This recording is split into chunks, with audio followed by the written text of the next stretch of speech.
Whoa! That sounds really bad. In this video, we have the dueling destruction of the DT466 and the Cat C15. Both need major engine repair. Which one's worse?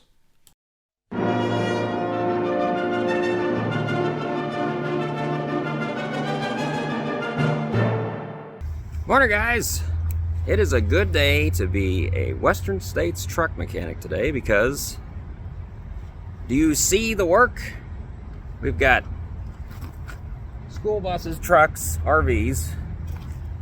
I'm gonna keep walking. More trucks, more trucks, more trucks, more trucks, trucks, trucks. These are all getting worked on, even a school bus. So what are we working on right now? Well, probably the coolest looking truck here. It's a blue Kenworth T660, I believe. Has a regen engine in it. SDP appears to be right there. So what's wrong with it? I'm not sure yet. Let's find out. So we're hooked up here to do our ECM download, and it has a engine low oil pressure fault, which is very rare on a C15 to see that. Generally when you see that, something bad is going on. Now they also wrote it up for no crank, no start. And also, can you please get rid of your dip spit and sunflower seed bottle before bringing it into the shop? So let's just check our oil here. It's a little full, but no signs of rust, no glitteriness, although it's been sitting over the weekend, so if there was a bunch of metal chunks or something, they'd be on the bottom of the pan by now. Doesn't looks pretty clean for being an SDP. A lot of these are abused. This is kind of weird. I'm not sure how you're supposed to check or put oil in your engine. It's drilled out too. That's interesting. Yeah, it's clean. Coolant level's clean. Just looking for anything weird. Well, look at that. Bicap filters. Filters. Really hate where they put these air filters. It really makes it hard to get the valve cover off. I don't see anything, so we're going to crank and see what happens. Let's make sure we're in neutral. Always a good idea. And let's see what happens. Whoa. That did not sound good. That sounds really bad. So this engine was written up incorrectly. It's written up as a crank, no start. It does crank, and I bet it would start if I cranked on it a little longer, but I really don't want it to start. And the reason for that is, I don't know, I'm sure you could hear in the video, but it sounds horrible. It has a bottom end, really heavy knock, which means probably we've had a bearing failure, most likely a rod. Could be a main, but generally knocks are rod related. I don't want to move this thing, at least not start it. I think the best thing we're going to do is let's pull the oil filter and cut it open and see what's inside. So just trying the oil filter here. You can see I did put a pan under the oil filter. These hold about a gallon. And it turns out this owner is actually a subscriber, so kind of cool. Very meta, as they would say. I wouldn't say, but yeah. And then we're going to just pull it off, cut it open. Now, what are we looking for here? Well, we're looking for excess metal in the oil filter because, of course, the oil filter is supposed to catch all of the contaminants in the oil, or at least pretty much most of them. So if there is damage, it's most likely going to be in the oil filter. Now, I don't want to get too far in this video without some destruction, so let's do the destruction of the week. But before that, we're going to talk about our sponsor, which is VEVOR jacks. Now, they make a lot of different products, and they sent me this weird-looking airbag jack. And I've never seen a jack like this before. Of course, I've seen airbags on trucks. And they said, hey, these are selling really well. Do you want to try it out? It's rated for 11,000 pounds.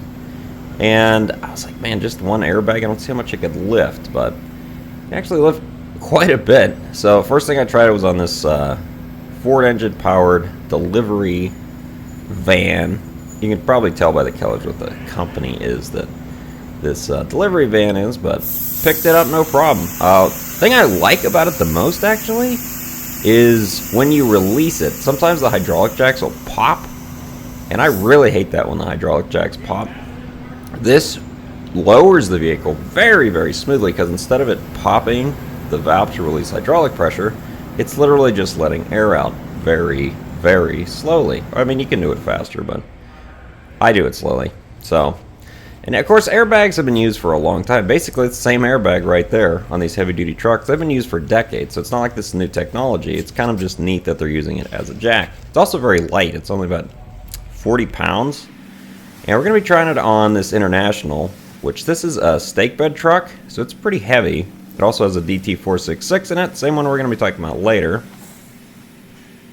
Lifted it no problem. Pretty impressed. It definitely does what it's rated for. And I hate the bigger hydraulic jacks. They're just a pain to get out all the time. This one I actually keep next to my toolbox. So let's try it on something, probably the biggest thing I would try it on, an RV. Now this is a diesel pusher, so this is not a light RV. It even has a generator in the front end. Picked it up, no problem. Check it out, VEVOR.com, also on Amazon. Thanks for sponsoring the video.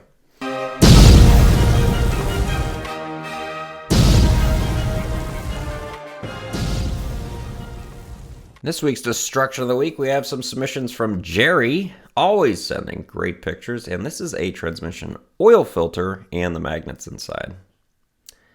And you can probably tell that, yes, there is a bit of metal. You could almost build a transmission probably just from the metal off of this magnet setup in the transmission oil filter system. If you have this much metal, folks, on your transmission oil filter, you are probably going to need a new transmission. Speaking of filters, we have another submission from Daniel. This is what happens when you put DEF in your engine oil. It apparently turns into Flex Seal. Basically seals off all the ports and the filter here. That is pretty nasty. Thanks for the pictures, guys. Let's get back to the video. So this is our oil filter that we've removed off of our C15 here. Now, sometimes you hear me say like SDP or instead of a C15 or 6NZ, MXS. That's just the first 3 letters in the serial number range. If you're familiar with Cat engines, when you say the first 3 numbers or letters, people know what you're talking about. So what we're going to be doing is pulling the filter apart. Now, this is a Fleet Guard filter, not a Cat filter, obviously. And they're a little interesting because they have a small filter element on top, and then they have this, I'm not sure what you'd call it. I believe my boss called it a refinery or a processor system. So it's got a different filter element in the bottom, and it's pretty obnoxious.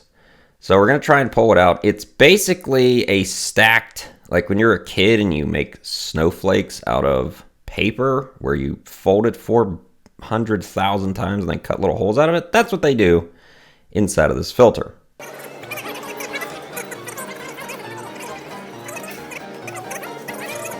It just never ends. Never ends. Most of the filter is this stuff, not necessarily the normal filter part. So once we get all of this junk out of here, then we're going to cut the filter open and see what the heck's going on. As my boss was kind of explaining, like, hey, this is kind of how it's supposed to work. Though apparently the oil goes through the top filter portion first, and then it goes down into this refinery or process or whatever the heck they call it. Too much stuff inside of a filter. You know what a filter should look like on the inside? It should probably just look like this. Hey, look at that. Nice Cat filter. A lot easier to diagnose for this. So this is what the filter cut open. Anything that looks like shiny metal, the little flakes, that's what it is. It's shiny metal. It was all through this filter. There was not big pieces, very, very fine, but a lot of very small pieces of metal all inside this filter. Hey guys, so it's the next morning, and our blue Kenworth here is gonna be here a while. They don't know what they're gonna do on it yet. Got them a couple quotes, so it's gonna be on hold for a little bit. So let's look at something else that turning out to be pretty interesting. Let's look at this white International. Now, I hate Internationals in general, at least the newer ones. This is a slightly older one with a DT466. which has a Huey system in it, and I like Huey systems. I like troubleshooting them, and the DT466 is probably the best International engine that I'm familiar with. I'm not familiar with them, but they're a simple engine. I'm sure I can work on it. So what's going on with it? Well, it shut off on the customer, but they don't know why. It got towed in, so let's go take a look at it. Now, the first thing I would like to rant about is tow truck drivers. Why is it every tow truck driver is incapable of putting on the drive shaft? Seriously? You charge the customer. Look at it. Yeah, see that? Not installed. Install the drive shaft. Anyway, it shut down on them. Well, what's going on? Well, it has codes for low oil pressure. I'm going to close that. Most obnoxious sound on the planet. And here's what we're looking at. So, DT466, Huey pump. I'm not exactly sure what they call it. That's what Cat calls them. But basically, engine oil powers the injectors. Obviously, it still needs fuel, but it takes engine oil pressure, bumps it up, and then it uses that pressure to fire the injectors. So, of course, the most critical thing is engine oil. Yeah, it's really good when you have tons of rust in your engine oil. Look at our oil here. Sometimes people ask me what to look for. If your engine oil has like mayonnaise stuff like this, that's really bad. Not sure if you're gonna be able to tell. Full of rust down the dipstick tube. So that's not good. Looks like they've got a lot of moisture in the oil. So where's the coolant? Well, there is none. This guy's empty. I already checked the cap. So basically, you've got coolant going into the crankcase, and since the engine oil fires the injectors, we've got major problems.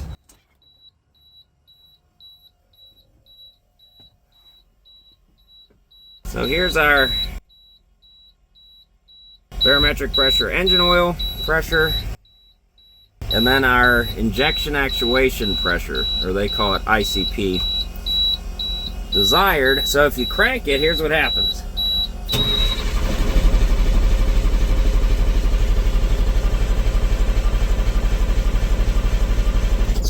Not building any Huey pressure. So this engine's gonna need a lot of work. So we pushed the truck into the shop, and we're gonna drain the oil now. Now, if you're not familiar with diesel engine oil, it is not supposed to be brown. Generally, it's going to be kind of a golden color going in, and then it'll become darker and darker as carbon saturates the oil. This is brown. The reason it's brown is because coolant, metal, and oil have combined. So that's bad. So I pulled the pan off. That was a pain. Someone glued it on. It's got a pretty nasty layer of sludge at the bottom. Not a ton of metal, though. You can see some light streaking in the oil, but it's mostly just the oil condition's pretty nasty. So we're looking underneath it now. Any signs of heavy rust or anything? Now, folks, I don't know if you are Hellman or Miracle Whip people, but why don't you comment down below? This is the blow-by tube. You can see full of that pretty nasty oil sludge. And if you see that coming out of your dipstick tube, please address it before the engine fails. So just looking to see if we can see any heavy rust damage or signs of a spun bearing, anything like that.